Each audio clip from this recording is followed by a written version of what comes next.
Hello, everyone, and welcome to the Your Mark on the World show. I'm your host, Devin Thorpe, and we've got some great guests with us today.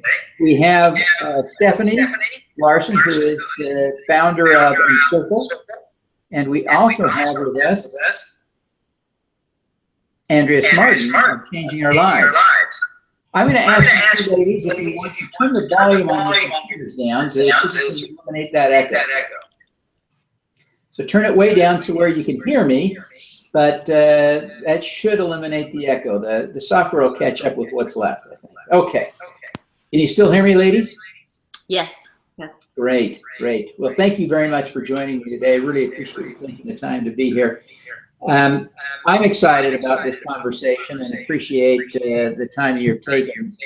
You know, you're both in a world of changing the world and making a difference to solve I think important problems. Andrea, you've created a podcast to highlight people who are doing difficult things in experiencing change, and so I'm grateful for that.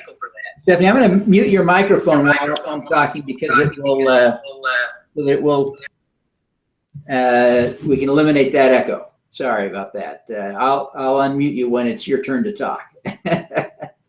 But I'm really thrilled that you're both here. But Andrea, tell us a little bit about why you wanted to profile Stephenie and her work on your podcast. Yes. So I went to see this Encircle house in Provo, Utah, and was really struck by how people were affected by this new space that's being constructed in Provo. I was reporting for NPR about this new center to help LGBT youth, and I went to this house and I saw the volunteers, and they looked through this stained glass windows, and they saw the church through the windows, and they were so moved. There were some really powerful emotions going on there. And what I wanted to document was what was going on there in Provo, Utah for these folks. What is changing in people's individual lives and what's changing in the community? And those are the kinds of stories I'm trying to cover in my podcast. So Stephenie, I'm curious for you about what catalyzed your work at Encircle. What problem is it that you're trying to solve? You know, over the years, I have, for some reason, followed this issue quite a bit because I've known a number of gay individuals. And I know that the suicide rates are very high, especially here in Utah. And just kind of watching and listening to podcasts and reading news articles, it just got to the point where I felt like someone's got to do something. And I just felt like I was in a position where I could maybe help a little bit. So what are you doing? You know, we've opened up this home that we've been renovating for 8 months. We've created a nonprofit to allow a space where families and youth can come to work through being LGBTQ together. We're hoping, we have a three-prong approach. We're hoping to help the youth, of course, create a safe space where they feel love and support, where they can feel better about themselves, and then a place where their families can come and learn how to understand this better, to love better, to talk better amongst each other, to communicate better in the community. We're hoping that better conversations within the house on this issue will help people go back to their neighborhoods, wards, churches and schools and have better conversations, and hopefully it will trickle out into your community and more supportive and understanding. Andrea, I wonder if you would just take a minute and tell us why it's interesting that this is going on in Provo, Utah. Because our audience is largely not people in Provo, Utah. Our audience doesn't know much about Encircle. They don't know much about you, but you've got the framework to explain why this is a thing, why this is interesting. Right. So Provo, Utah is majority Mormon town. It's the home of Brigham Young University, which is the big Mormon university. So it's an extremely kind of politically conservative place as well as a religious place. There have been fraught relations between officials in the LDS Church and the LGBT community for a while now. I think the issue of same-sex marriage has really brought that to a head, and there's been a lot of tension around that issue. And so there's that paired with, we've been seeing statistics about suicide rates in Utah, which are quite high. And there's concern just about the mental health of the LGBT community, particularly in these religiously dominated communities. So building a center for LGBT youth in Provo, I mean, Provo's never had something like that. And then to have it right across the street from an LDS temple, it's really striking. Things are changing, it seems like. So Stephenie, let me just ask you to talk a little bit about why you felt responsible to address this concern in the community. Certainly, you're not the only one who could have. Why did you feel it was an important thing to do? I think that really I didn't know what this would turn into. To be honest, I called my husband's uncle. His name was John Williams. He's a very successful businessman. He created all the gastronomy restaurants. He was the first renovationist in Salt Lake City. And I called him I called him 2 years ago, did nothing. And then I called him again this last spring and said, okay, John, will you help me with this? And the reason why I called John is he stands out to me as the example of a man who grew up LDS, served an LDS mission, came out as gay 50 years ago in Salt Lake City and became this huge success. And he had happiness and joy in his life and was thriving. And I have watched John's family, the Williams and Larsens, love one another, everyone in their family, no matter who they were or what their lives were. It was just never an issue. So John wasted none of his life trying to have to work through these difficult relationships with his family, which are what we all need. Is we need, for some reason, it's a part of our human nature, I think, to need good relationships with our loved ones and family.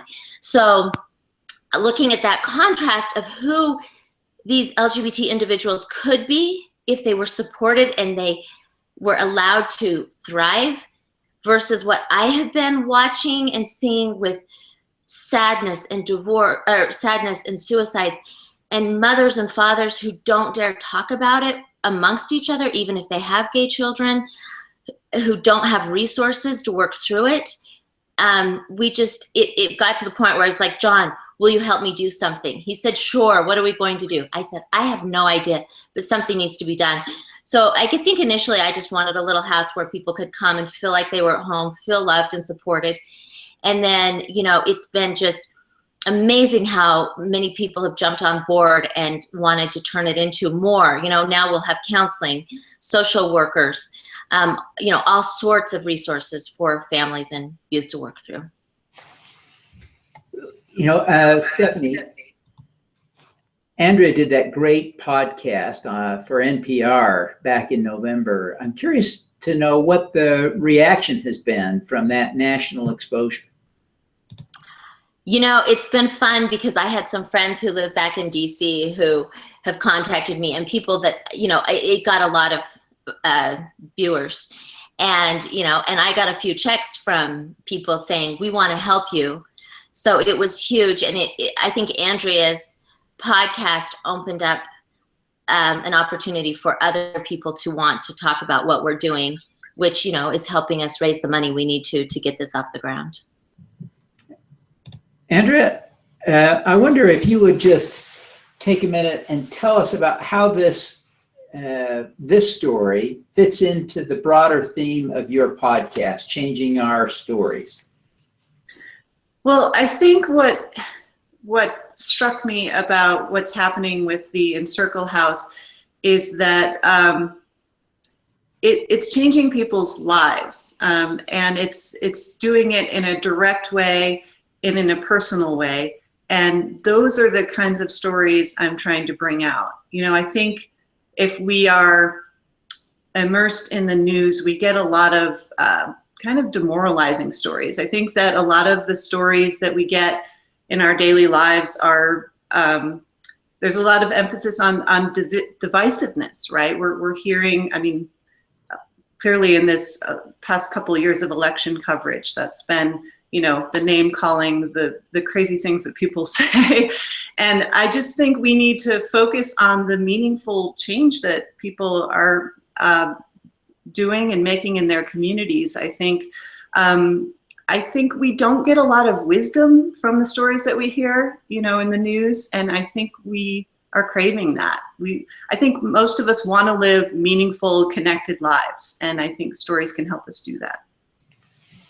Well, I think the goal of creating those meaningful, connected lives is you know, vitally important, and I think your podcast will help. What Stephenie's doing is also an amazing contribution to that, because I think there's so many people who are struggling with being gay in the LDS community. I don't think they struggle so much with being gay. They struggle with being gay in the LDS community. And Stephenie, I wonder if you would just talk, if you have any wins yet, if you had any stories that you can tell that would help us to see the value you're already creating.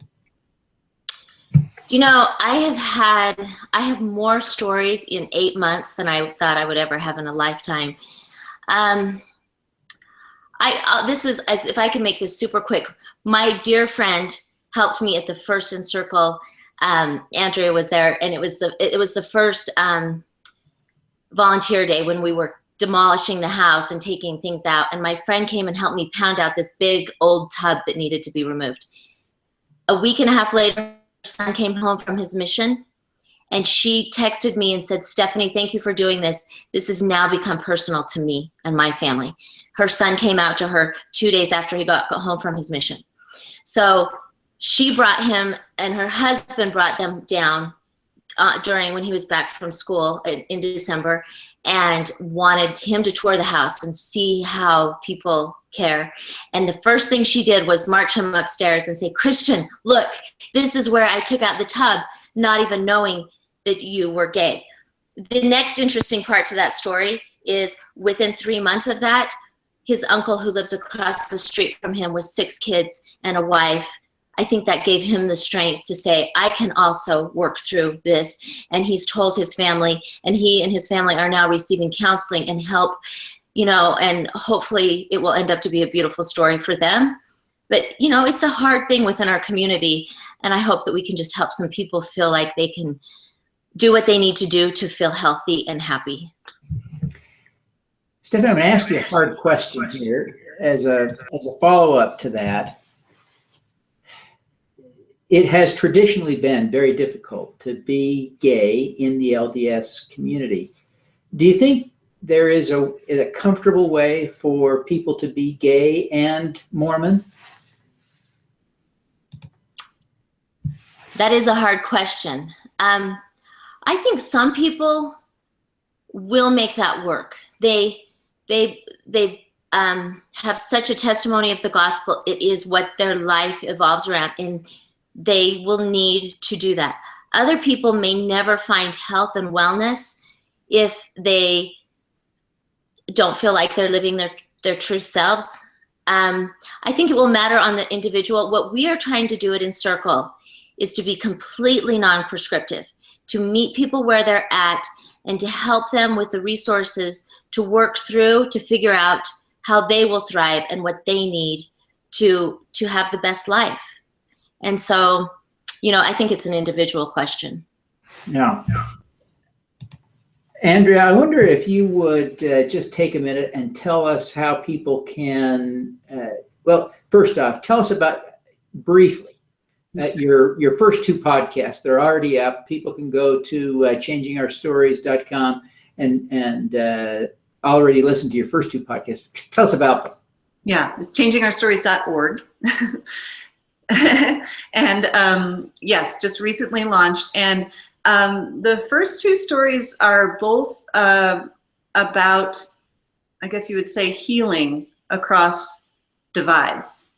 And there's a group here that's been meeting for 13 years to come together and talk across differences that are dividing people. And in Utah, of course, the big one is religion. That's a real dividing point here, and sometimes a taboo topic, but it's really affects a lot of people's lives here. So the first one is, and all these stories are personal.